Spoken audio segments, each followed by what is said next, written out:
river is the conduit of flowing water. No, river carries sediment load. এই যখনই আপনি রিভারকে intercept করবেন ও sediment load ফেলে দেবে, আর সেডিমেন্ট লোড ফেললে ওর ক্রস সেকশনাল এরিয়া ছোট হতে আরম্ভ করে, ছোট হতে আরম্ভ করলে ওয়াটার হোল্ডিং ক্যাপাসিটি কমবে এবং ultimately it will overtop. That has happen. ফলে Bengal ডেল্টায় river management without sediment management is not possible, and climate change has made it further complicated. আপনি দেখুন এইরকম হয়, নর্থ বেঙ্গলের নদীগুলোকে দেখুন সব ফ্লাড হয়েছে এবং এই temporary displacement along the road. And যখন Ganga changes its course in Malda Murshidabad, large number of people are displaced. আমি এটা দীর্ঘদিন কাজ করেছি, 40 বছর ধরে। I have seen what is a class of new refugees are emerging. এই কাজটা সেটা হচ্ছে, যদি আপনি দেখেন কতগুলো ওভারলে করা আছে। এটা 1998-এ মালদা ফ্লাড, এইটা 2000-এর সাউথ বেঙ্গল ফ্লাড। প্রফেসর সাত্রা, আপনার মনে আছে, এই ইউনিভার্সিটি ক্যাম্পাস জলের তলায় চলে গেছিল 17ই সেপ্টেম্বরের পরে। হ্যাঁ, and entire South Bengal was flooded.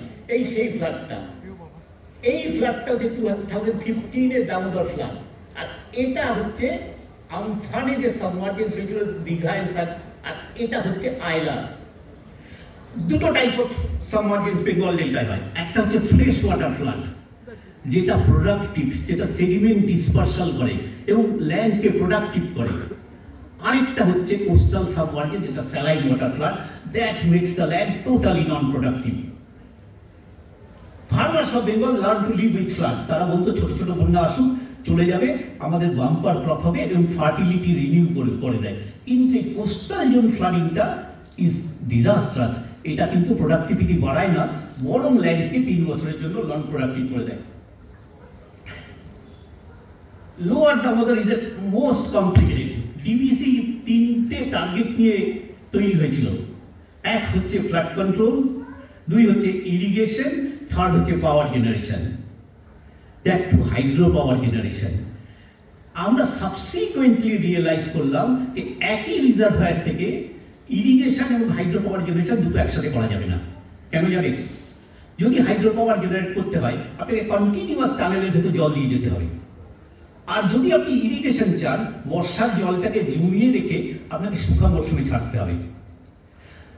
Realising this from experience, DVC gradually switch over to thermal power, এবং they have serve the economy of Bengal and even North East India. কিন্তু যেটা মেইন পারপাস ছিল flood control and hydro power generation, that had been frustrated. Lower Damodar এই ফ্লাডটা আপনি তাকিয়ে দেখুন, entire lower Damodar was submerged. এবং এটা 24শে সেপ্টেম্বর লাস্ট ইয়ার, এই যে একটা খানাকুলের ছবি। Can you imagine the volume of water? এটাকে যদি আপনি ভাবেন একটা ছোট্ট ক্রস সেকশনাল এরিয়ার মধ্যে রাখবো, তাহলে ইট ইজ ইম্পসিবল। ফলে যেটা হবে, আপনাকে একটা কথা বলা দরকার আমার, সেটা হচ্ছে যে আগের ম্যাপটা যদি আমি ফিরি, দামোদরের পূর্ব দিকে অনেকগুলো স্পিল চ্যানেল ছিল, গাঙ্গুর, বেহুলা, কানা দামোদর, মজা দামোদর ইত্যাদি ইত্যাদি। ফ্লাড ওয়াটার পূর্ব দিকে বেরিয়ে যেত, and that made the Hooghly and Bardhaman most productive land in the country. Hamilton লিখছেন Bardhaman ranks first in agricultural productivity in the country. সাহেবরা দেখলো যে দামোদরের বন্যা হলে আমার রেভিনিউ কালেকশনের অসুবিধা হয়, ওরা দামোদরের এই ব্যাংকটাকে স্ট্রংলি বেঁধে দিল।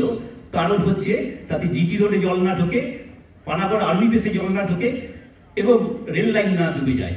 যার ফলে হলো কি, এটা ডিলিট হয়ে গেল, সব নদীগুলো মরে গেল এবং সব জলটা এদিকে চলে গেল। তার সাথে দ্বারকেশ্বর, শিলাই, কাঁসাইয়ের জল মিলে এই this area is most complicated flood prone zone of Bengal.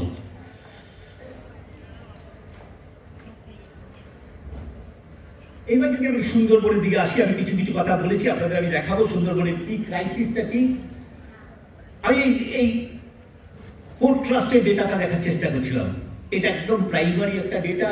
তাতে আপনি দেখছেন যে high tide rate of change যদি দেখেন 3.84 মিলিমিটার, এটা Diamond Harbour temperature ever increasing.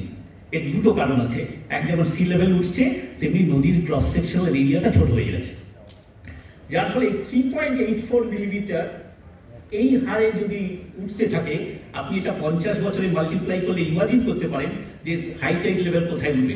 এটাকে যখন আমি কলকাতায় দেখার চেষ্টা করলাম, তখন থিওরি জিনিসটা আরেকটু, কলকাতায় হাই টাইড বাড়ছে প্রতি বছর প্রায় 4.7 মিলিমিটার হারে, আর লো টাইড 2.33 মিলিমিটার হারে। এইবার এই 4.75 মানে প্রায় 5 মিলিমিটার, এটা যদি আপনি 50 দিয়ে মাল্টিপ্লাই করেন, তাহলে আপনি ইমাজিন করবেন এটা এমন একটা হাইট, কলকাতা 50 বছর পরে প্রতি 24 ঘন্টায় দুবার করে ডুবে যাবে। কারণ কলকাতার ইস্টার্ন সাইডটা অনলি সি লেভেল থেকে মাত্র 2 থেকে 3 মিটার, স্ট্যান্ড রোডটা একটু উঁচু। ফলে একবার ইমাজিন করুন যে কি ক্রাইসিসের মধ্যে আমরা। এইটা দুটো কার্ভ লক্ষ্য করুন, এটা হচ্ছে গ্লোবাল সি সারফেস টেম্পারেচার, এই কালোটা হচ্ছে গ্লোবাল এভারেজ, আর এটা হচ্ছে বে অফ বেঙ্গল। এই যে ever increasing sea surface temperature, সেটা কি করেছে জানেন? তাকিয়ে দেখুন, 16 cyclone form over Bengal. Last 16 বছরে 16টা সাইক্লোন হয়েছে, সবগুলো আসেনি আমাদের ওপরে। এই লাল দাগ যেগুলো দেখছেন, এইটা হচ্ছে আয়লা। এই আরেকটা দেখুন, এই একটা ট্র্যাক, এই আরেকটা ট্র্যাক আমফান, এটা বুলবুল, এইটা রিবেল। এবং প্রত্যেক ক্ষেত্রে সুন্দরবন এবং অ্যাডজয়নিং এরিয়াতে যা ঘটেছে, আমি একটা ছবি দিয়ে আপনাদের দেখাবার চেষ্টা করব।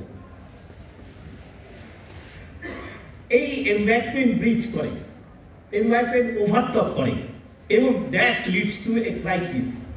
সেটা হচ্ছে কি, এরকম একটা ক্রাইসিস। এই এনভায়রনমেন্টটা যখন ব্রিজ করে, তখন আপনি তাকে যখন নদী যে লেভেলে আছে, গ্রাউন্ড তার থেকে নিচে আছে, এই জল ফিরবে না। আমি একটা স্টাডি করেছিলাম সাতজেলিয়া দ্বীপে, সেটা আপনাদের দেখালে আপনারা বুঝবেন।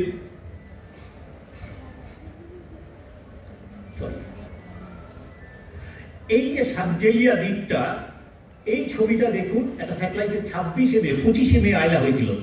আমি যখন 4-5 দিন পরে ওখানে পৌঁছই, পুরো জায়গাটা জলের তলায়, প্রায় 3 থেকে 4 সপ্তাহ জল জমেছিল।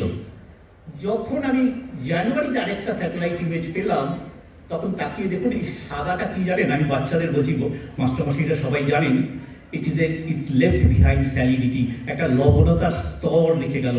পুরো ল্যান্ডটা, পুরো দ্বীপটা became non productive for more than 3 years, এবং that led to large scale human migration. সমস্ত ইয়ং লোকেরা কাজ ছেড়ে চলে গেল, কারণ তাদের আর জমিতে কোনো উৎপাদন নেই। This has become a frequent challenge. এইবার দেখুন কোস্টাল রিজন কিভাবে ক্ষয় হচ্ছে, এই প্রত্যেকটা আইল্যান্ড ইরেসপেক্টিভ অফ ফরেস্টটা নিয়ে কিভাবে ক্ষয় হয়েছে আপনাদের আমি কিছু কিছু দেখাবো। এইটা হচ্ছে ঘোড়ামারা। এটা দেখুন, এটা 22-23 সালে আইল্যান্ডটা ছিল প্রায় 16 স্কোয়ার কিলোমিটার, এখন এটা আছে 3.5 স্কোয়ার কিলোমিটার। আরেকটা আইল্যান্ড দেখাই আপনাকে, এটা বুলচেরি, এটা 57% ছোট হয়েছে। দেখুন এইখানে ছিল 22-23-এ এত বড় ছিল, এটা ছোট হয়েছে এতটা 57।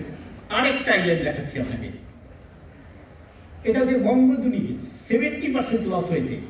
এই দেখুন 2023 এখানে আছে। ফলে এই কোস্টাল ট্র্যাক্টে যারা থাকতেন, তারা এই ক্লাস অফ নিউ রিফিউজিস, এরা হচ্ছে ক্লাইমেট রিফিউজি, যারা ক্রমাগত তাদের ঘর হারিয়েছে। সো আমরা যখন ওই এক্সপার্ট কমিটির বারবার আলোচনা করছিলাম, যে till date we relied more and more on civil engineering approach. এই সিভিল ইঞ্জিনিয়ারিং অ্যাপ্রোচ থেকে প্রথমবার আমরা ভাবতে শুরু করলাম যে we need some nature based solution. Nature based solution মানে can we recreate the forest again, যাতে এটা ওই ফরেস্ট ওই সাইক্লোনের থ্রাস্টটাকে প্রথমে অ্যাবজর্ব করবে। সে এনভায়রনমেন্টকেও বাঁচাবে, কোস্টকেও বাঁচাতে পারে। পুরোটা পারবে না, কিন্তু it can reduce the intensity of the cyclone. সেই জন্য আমরা দুটো প্রপোজ করেছিলাম, একটা ইনভেস্টমেন্ট এইখানে হাইটাইট যেখানে শেষ হয়, একটা further beyond, and in between আমরা we try to create forest. কিন্তু land is a serious issue. সব জায়গায় ল্যান্ড পাওয়া যাচ্ছে না বলে সব জায়গায় ফরেস্ট ক্রিয়েটও করা যাচ্ছে না। ফলে এটাই সবচেয়ে বড় চ্যালেঞ্জ হয়ে দাঁড়িয়েছে। এই বাচ্চাটা দেখুন, এই মৌসুমী আইল্যান্ডের নিচের দিকে এই বাচ্চাটার বাড়ি ছিল।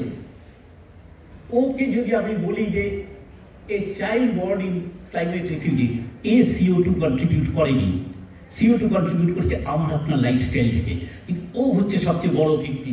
যদি ক্লাইমেট জাস্টিসের কথা বলি, she demands or he demands the climate justice.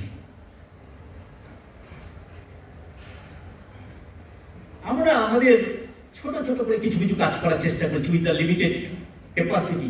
এটা হচ্ছে কি nature base solution of embankment building, যেখানে আমরা সিভিল ইঞ্জিনিয়ারিং এর সাথে হার্ড ইঞ্জিনিয়ারিং এর সাথে we are trying to combine the soft engineering, যাকে আমরা ইকোলজিক্যাল ইঞ্জিনিয়ারিং বলছি। সেকেন্ড হচ্ছে we try to create the bioshield. Third হচ্ছে we try to trap the sediment load, যেখানে নদী ভাঙছে সেখানে WWF এর একটা এক্সপেরিমেন্ট করছে, কিছু কুয়োর চাকা ফেলে দেওয়া হয় অথবা টেট্রাকম্পট ফেলে দেওয়া হয় যাতে সেডিমেন্ট ট্র্যাপ হয়। তাতে কিছু কিছু জায়গায় সাকসেসফুল হচ্ছে, সব জায়গায় হচ্ছে না।